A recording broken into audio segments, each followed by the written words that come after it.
বাৎসরিক পূজা অনুষ্ঠানে সবাই ইব্রাহিমরে ধরছে, ইব্রাহিম চল আমরা পূজা দিতে যাব।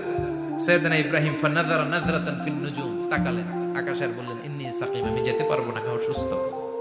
আমি কি আসলে সুস্থ ছিলেন? তো অসুস্থ বললেন কেন? কারণ অসুস্থতা দুই ধরনের, চিল্লায় বলেন, একটা শারীরিক আর একটা। সাইয়েদনা ইব্রাহিম মানসিকভাবে প্রচন্ড বিপর্যস্ত ছিলেন, অসুস্থ ছিলেন। এর কারণ গোটা উম্মাত মূর্তির পূজা করে, এই দৃশ্য দেখে কোনো নবী মানসিকভাবে সুস্থ থাকতে পারে? উনি বললেন আমি অসুস্থ, তোমরা যাও। সবাই বলল ঠিক আছে আমরা যাই। ইব্রাহিম তুই আমাদের ঘরের মূর্তিগুলারে পাহারা দে। মূর্তি পাহারাদার একজন ভালো লোক পাওয়া গেছে, মূর্তি পাহারা দেওয়ার জন্য ভালো একজন পাহারাদার পাওয়া গেছে। নাম কথা কোন? কথা বুঝতে কষ্ট হচ্ছে মনে হয়। মূর্তি পাহারা দেওয়ার জন্য কারে পাওয়া গেছে? সাইয়েদনা ইব্রাহিম কয় ঠিক আছে আজকে পাহারা দিমু।